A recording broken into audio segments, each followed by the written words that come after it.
sais que tu souffres dans ta relation, que tu en as marre et que tu ne comprends pas pourquoi ça t'arrive encore une nouvelle fois, alors je te fais cette vidéo pour ça. Parce que très souvent, le problème de nos relations n'est pas la relation en soi, mais comment nous, on voyait notre relation. Et en fait, très souvent, ce que l'on vit, ça vient tellement à l'encontre de ce que l'on voulait vivre que c'est ça qui nous fait mal. Si tu regardes bien dans ta vie, ce qui te fait mal, c'est quand il y a une croyance qui se brise. Par exemple, quand tu regardes dans ton enfance par rapport à tes parents, par rapport à tes meilleurs amis ou à tes copains, copines que tu as eus, très souvent, quand tu as mal, c'est parce qu'une croyance se brise, parce que tu croyais que ton père devait être toujours là et en fait, il ne l'a pas été. Tu croyais que ta mère, elle devait toujours t'apporter cet amour et peut-être qu'à des moments donnés, tu t'es senti jugé par ta propre mère. Tu croyais que ton meilleur ami devait être là et pourtant, à des moments donnés, tu t'es senti trahi par cet ami.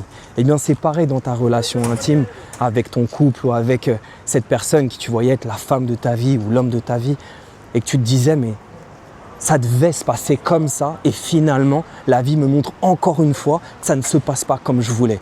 Et pourtant, j'ai l'impression de changer, j'ai l'impression de tout donner, j'ai l'impression de faire tout ce qu'il faut et pourtant, j'en suis encore au même point et je revis toujours les mêmes choses. Et en fait, si tu vis toujours les mêmes choses, c'est parce qu'il y a toujours un même message qui veut venir à toi. Et ce même message, c'est très souvent le fait que la relation que tu vis est un miroir de la relation que tu as avec toi. Et si tu as l'impression, par exemple, de vivre constamment le même problème, la même douleur, donc parlons de l'abandon, par exemple. Imaginons si tu te sens abandonné dans cette relation ou rejeté dans cette relation, le même message, c'est peut-être de savoir quand est-ce que toi, tu t'abandonnes, quand est-ce que toi, tu te rejettes ou quand est-ce que toi, dans ta vie, tu as rejeté ce que tu ressentais vraiment et ce que tu voulais vraiment. Si tu n'as toujours pas une personne qui est à tes côtés, par exemple, et qui ne te juge pas et qui t'appuie, quel que soit ce que tu vas faire, eh bien, pose-toi la question. Est-ce que toi, vraiment, tu t'appuies à chaque fois? Est-ce que toi, vraiment, tu avances sans te juger? Je te dis ça parce que la dernière fois, par exemple, j'ai un grand ami exceptionnel. C'est un mec vraiment très, très inspirant et qui m'a dit ouais, Max, franchement, je croyais que c'était la bonne et je me suis dit que, en fait, c'était tellement une fille bien. Je me suis dit qu'à côté d'elle, j'allais enfin être le bon gars. Être le bon gars. Et après, il me dit, ouais, mais finalement, ça n'a pas marché, alors que j'aurais trop voulu que ça marche. Mais c'est normal que ça ne peut pas marcher si tu te mets avec quelqu'un parce que tu penses, en tout cas, lui pensait que grâce à cette personne, il allait enfin être le bon gars. Je lui ai demandé, c'est quoi le bon gars? Et en fait, c'était rentrer dans les codes. Pas dans les codes que lui voulait, mais dans les codes par rapport à sa vie à lui, par rapport à les codes que sa mère aurait voulu pour lui ou que la société aurait voulu pour lui et que là, il pouvait se présenter comme quelqu'un de normal et rentrer dans un rang où ça y est, les gens de ton entourage t'apprécient, on arrête de te juger, on arrête de te critiquer et enfin, tu deviens un bon gars. Et donc, c'est normal que tant qu'il va rechercher la bonne personne pour être le bon gars, ça ne peut pas marcher parce que ça va à l'encontre de ce qu'il est. Pas parce que c'est un mauvais gars, mais parce que ça va à l'encontre de comment lui, il veut vivre, de sa vérité. Et donc, c'est pour ça qu'il vit, en tout cas, je ne sais pas maintenant, mais à l'époque, pourquoi il vivait sans arrêt ce problème de trouver la bonne personne. Parce qu'il ne cherchait pas la bonne personne pour sa vérité, mais la bonne personne pour une illusion, un idéal de ce qu'il avait. Et je peux t'en donner plein des exemples comme ça. Je t'ai parlé de l'exemple de l'abandon tout à l'heure, mais c'est pareil aussi par rapport à la trahison. Par exemple, si tu vis une personne qui t'a trahi, tu vis une relation dans laquelle tu te sens trahi et que tu revis d'autres relations, tu as l'impression que les personnes te retrahissent à chaque fois, mais c'est pareil, pose-toi la question, quand est-ce que toi tu t'es trahi? Quand est-ce que toi tu te trahis? Regarde autour de toi, c'est peut-être pas forcément dans ta relation, ou peut-être que si, mais peut-être parfois, tu sais, la vie à travers la relation nous envoie un miroir de comment nous on vit avec peut-être d'autres personnes. Par exemple, si tu as peur du regard de ta famille, et que tu ne fais pas ce que tu aimes, tu ne fais pas ce que tu voudrais faire, en réalité, tu te trahis. C'est des choses que tu aimerais entreprendre, dire ou faire, mais que tu ne le fais pas. Tu te trahis. Et donc, si tu ne fais que de te trahir, eh bien, la vie, comment elle va te le montrer? Si tu crois en Dieu, par exemple, comment Dieu va te montrer que tu te trahis et qu'il est temps de t'honorer et de faire ce qui est juste et vrai pour toi? Ça peut être l'univers. Comment l'univers va te le montrer?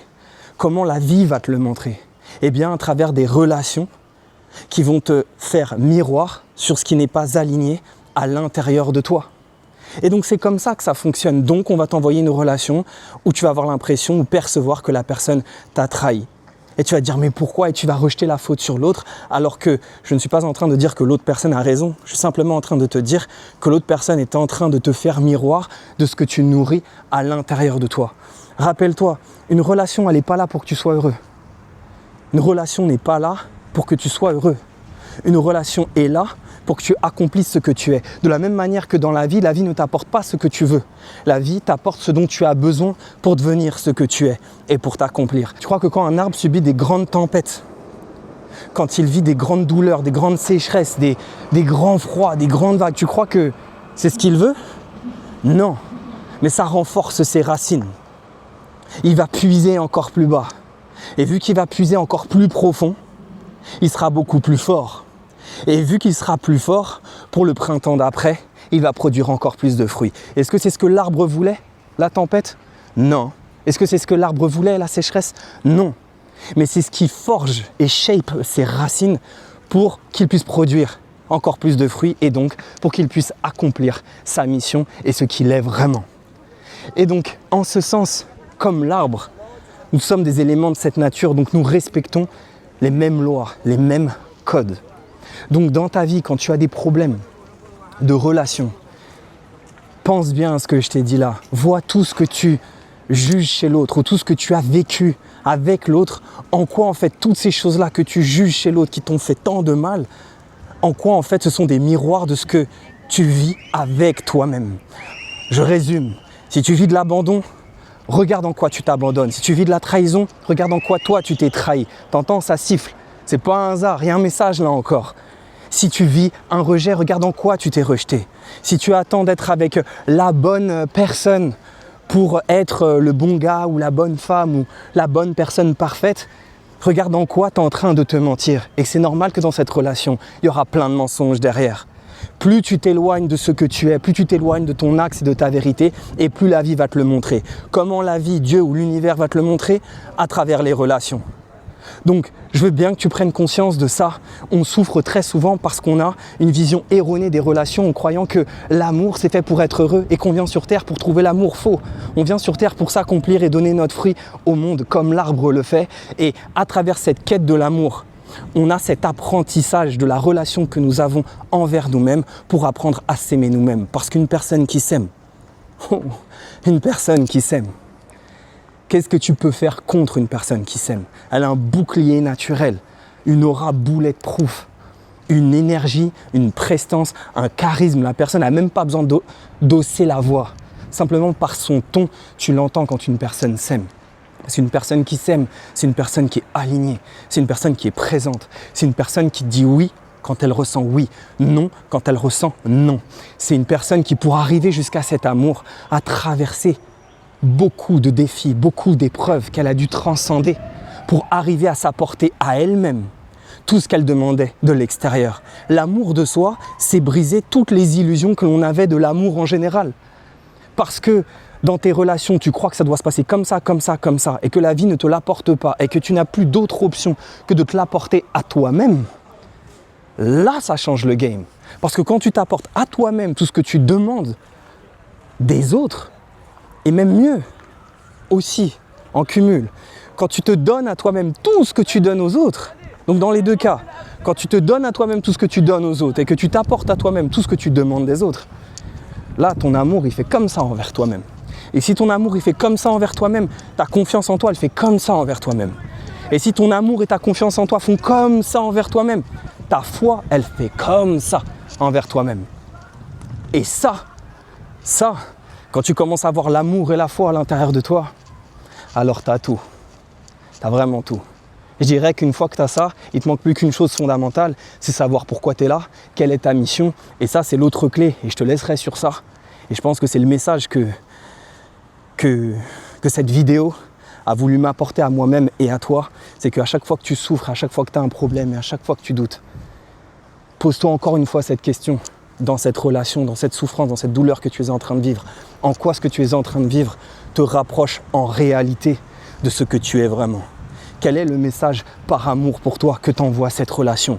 En quoi cette relation, cette douleur et cette souffrance ou cette désillusion, cette croyance qui se brise, en quoi elle te pousse à devenir ce que tu es vraiment, à t'apporter tout ce que tu attendais des autres, à te l'apporter à toi enfin, à entamer des actions claires là, à partir de maintenant pour toi, à honorer qui tu es vraiment. Combien de fois on cherche à tellement avoir de l'autre alors qu'on n'est pas en train de s'honorer. La vie à chaque fois, elle te rappelle dans tes douleurs que tu t'es éloigné de ton axe, que tu t'es éloigné de ton centre et que tu ne t'es pas honoré. Donc regarde en quoi ce que tu vis là te rapproche de la personne que tu es, de la personne de ce que tu es destiné à être et de ce que tu as toujours demandé. Et quand tu fais ce taf et que tu brises toutes ces illusions, et qu'au final, tu te sers de tout ça pour revenir à ton centre, pour revenir à l'amour de soi, pour revenir à ce que tu es vraiment. Et qu'après, avec des actions concrètes, tu te mets à faire des choses qui ont du sens pour toi. Et que tu te mets à apporter cet amour en faisant quelque chose que tu aimes, en faisant un instrument, en apprenant une langue, en entreprenant un projet qui a du sens. Et qu'au lieu que ta source d'énergie ou d'attention vienne de quelqu'un d'autre, toute cette énergie, cette attention vienne de toi. Et que tu alchimises. Incroyable, mon micro s'est coupé et j'étais obligé de reprendre cette vidéo. Quand j'ai vu ça au montage, je me suis dit non, ça c'est un test de volonté. J'étais en train de te dire à quel point il est fondamental d'utiliser cette douleur que t'a apporté cette crise dans ta relation, que t'apportent ces crises, d'utiliser cette douleur pour voir quel est le message de cette douleur et de voir comment tu peux utiliser ça désormais pour l'alchimiser à travers un projet ou quelque chose qui a du sens pour toi que tu pourrais apporter au monde, comme ton fruit que tu apporterais au monde. Et je t'assure que quand tu utilises une douleur et que tu t'en sers pour extraire ce que tu as de meilleur à l'intérieur de toi, pour le servir au monde à travers quelque chose qui a du sens pour toi, qui est aligné avec ta vérité et qui te porte vers la plus haute vision de ta réalisation, alors là, ta douleur prend du sens. Et lorsqu'elle prend du sens, ça ne veut pas dire que ça efface la souffrance, mais ça veut dire que tu la transcendes. Et là, tu agis comme un maître. Et après, tu referas ça toute ta vie. À chaque fois que tu auras des nouvelles douleurs et tu deviendras un boss là-dedans. Et tu n'auras plus peur de souffrir parce que tu sauras qu'à chaque fois que tu as souffert, tu as pu renaître encore plus fort et encore plus proche de toi, encore plus proche de ce que tu es et encore plus proche de ta vérité. Et quand tu n'as plus peur de souffrir, comme dit Ousmane Dembélé, j'ai vu ça dans une vidéo, tu deviens injouable, tu deviens inarrêtable, tu deviens imperturbable. Tu peux faire tous les dribbles de la vie que tu veux, tu vas gagner. Parce que quand tu n'as plus peur, tu agis que depuis le cœur et que depuis la foi. Et là, encore une fois, tu vas briser tous les murs qui viendront devant toi. Donc voilà, encore une fois, c'est une question de volonté, c'est une question d'amour et c'est une question de foi. Alors arrache tout, si cette vidéo a vibré en toi, dis-moi ce que tu en as pensé en commentaire. Est-ce que tu vas aller extraire le message qu'il y a derrière ce que tu es en train de vivre? Est-ce que tu es prêt à passer ce nouveau palier de conscience? Dis-moi ce que tu en penses et n'hésite pas à partager cette vidéo à une personne qui en aurait besoin. Je t'invite aussi à t'abonner à mes textes de pouvoir, qui est une newsletter que j'écris depuis le 26 avril 2020. Et le but de chaque texte est de te permettre de voir les choses d'une autre manière, sous un autre angle, sous une autre perspective, pour que tu te reconnectes à ton pouvoir. J'en profite aussi pour te dire que j'effectue des accompagnements privés en one-one, sur mesure, à distance, pour te permettre d'avancer dans ta quête personnelle. C'est un travail ensemble, c'est un travail d'équipe. Et si tu veux plus d'infos, je t'invite à m'écrire accompagnement privé ici dans les commentaires ou alors par email ou en DM Instagram et je t'enverrai tout ce dont tu as besoin pour savoir comment on peut avancer ensemble. En attendant, on avance comme d'hab avec amour et foi. Et foi.